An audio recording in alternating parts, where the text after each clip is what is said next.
Welcome to Creepify True or False, the original animated web series where I put together illustrations with creepy and bizarre stories, and you guess which ones really happened. At the end of each episode, I'll tell you what tales were factual and which ones were fabricated.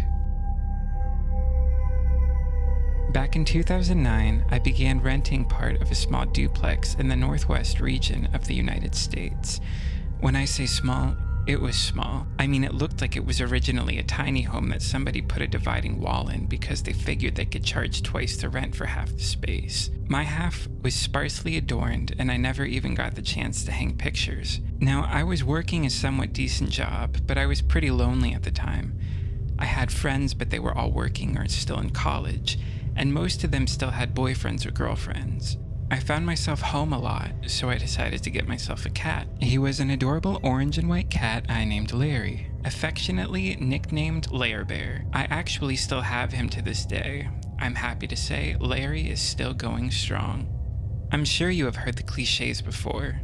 It started as just a feeling, a weird feeling of being watched. I told myself I was being paranoid. I'm a 6'2" male on the slender side, not a burly dude at all, and I don't really fear walking home at night or anything. But when you're home alone at night and you feel like someone's watching you, it's mad creepy. So I get these feelings and I just tell myself I'm not used to being roommateless. I'd always close the curtains and lock the door to make myself feel better, and at first it did soothe my mind a little. Next, I'd notice Larry the cat always seemed not to look at me, but behind me. He'd stay fixated on something, always to the side of my shoulder. There'd be nothing there. No bug, no movement of a curtain, no passing people outside, nothing. And he seemed scared. I'd try to hold on to him on my lap and comfort him. He's a total lab cat. But he'd struggle to look at the unknown thing behind me. And when he'd sleep, he'd always seem to have nightmares. He'd twitch and make these sad, whiny noises. One time I tried to comfort him while he slept, and he abruptly woke up and violently scratched my neck. I could tell he felt bad about it afterwards, but it was alarming to see my sweet little cat get so distressed. One night I had a dream that I was in bed and I saw a figure standing next to me, watching me sleep. I don't know how to describe the figure exactly, but it just felt wrong. I knew I wasn't safe. I specifically remember that my clock next to the figure said it was 2:59 a.m. Then I woke up and my room looked the same, minus the figure. The clock looked the exact same as it did in my dream, and now it said it was 3 a.m. It was the most lucid dream I'd ever had. I still had the same feeling as I did in my sleeping state. I just felt wrong and felt the most pure and absolute fear I ever had felt. A few days passed and things were relatively normal, or just the new normal that things had become. My cat was still very visibly shaken by some unknown force or invisible being behind my shoulder, and could only attain restless sleep.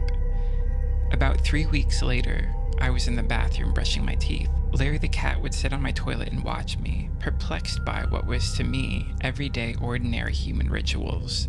He then puffed up his tail and ran out of the bathroom like a burst of wind, and I was left alone, struck again by the ominous feeling that had encapsulated me ever since moving into that duplex. I looked back at the mirror and saw the figure from my dreams staring at me from behind my shoulder. Those hollow, evil eyes bore into my soul and inflicted the most pure, horrible dread I ever felt in my life.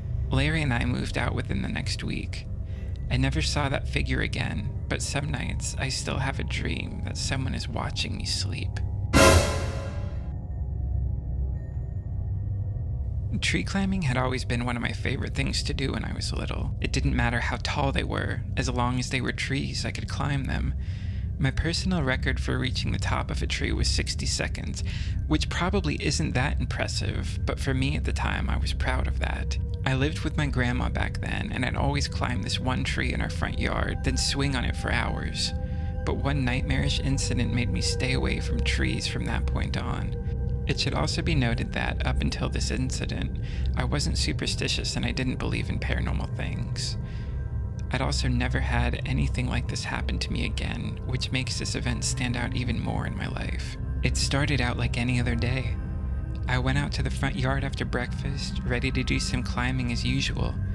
I kicked off my shoes and took off my socks since I was more adept at climbing barefoot. Then I made my way up the tree trunk and grabbed onto the lowest branch I could. Closing my eyes, I decided to just dangle there in the air, enjoying the wind brushing against my face. After 5 minutes, I heard something digging into the tree trunk below me. I looked down, and to my surprise, I saw a bald man with gray skin and a black cloak sitting cross-legged at the base of the tree. At least, it looked like a man. He was etching something into the tree with his sharp nails, but I couldn't see what it was. Since I was a very naive 8-year-old, I didn't think he had any bad intentions, so I had no reason to be alarmed. Instead of calling out for my grandma, I stupidly asked him, "Do you need any help?" while casually dangling from the branch above him. The man looked up at me with his orange eyes and smiled, almost as if he were happy I acknowledged his existence. And to this day I wish I hadn't. His creepy smile grew even wider, revealing a set of razor-sharp teeth. "Why, yes I do, sweetie. I haven't had a bite to eat all day, so why don't you come down here from there before I come up and get you myself," he said in a raspy voice. My face went pale after hearing those words and seeing the guy's monstrous teeth. I was so scared that I just froze up, clinging to the branch a little tighter while my bare feet dangled above his head. Whoever this guy was, he clearly wasn't human. It wasn't until the man stood up and began reaching for my legs with his inhumanly long arms that I snapped out of my daze. I quickly brought my legs up and over the branch, then started climbing for my life. I think I climbed nearly 3 times faster than my usual pace in that one moment. The palms of my hands and the soles of my feet slapped loudly against branch after branch as I moved with a sense of intense, life-threatening urgency. After making it halfway up the tree, I looked down to see if he was still there, but he was gone. Not a single trace was left of him. For a moment I began to question if he was ever there to begin with. Suddenly, 2 large hands grabbed both of my ankles, pulling my feet out from under me and causing me to fall on my back. Before I knew it, I was hoisted into the air, dangling upside down by my feet. I frantically looked up to see the creature's horrifying face smiling down at me. I don't know how it reached the top before I did. I didn't even see it pass me. The thing's movements defied logic. "I win," it said while licking its teeth. "Now for my prize." The creature then opened its mouth inhumanly wide, revealing hundreds of sharp teeth. It then slowly brought my feet up to its open maw, ready to devour me. I screamed at the top of my lungs as I kicked my legs frantically, trying to free myself, but to no avail. I was only saved when my grandma came outside after I screamed. The creature dropped me before disappearing without a trace, almost as if it never existed. I got out of that tree so fast and ran straight into my grandma's arms, sobbing uncontrollably. I tried to explain to her what I'd seen, but she didn't believe me. Years have passed since then, and the creature never returned, but I'll never forget that thing's face as long as I live. Now it's time to find out which of our stories really happened. The first story was where a young man's new cat seemed to see a presence the man couldn't see. Then the presence materialized in a monstrous form in the man's nightmares before finally revealing itself behind the man while he brushed his teeth. That story's false. I made it up. The second story, where a little girl was tormented by a person, or should I say monster, who had sharp, terrifying teeth, that story was actually true. And a special shout out to everyone who has posted your stories to me so far, including the author of the second story. You are the ones making this possible.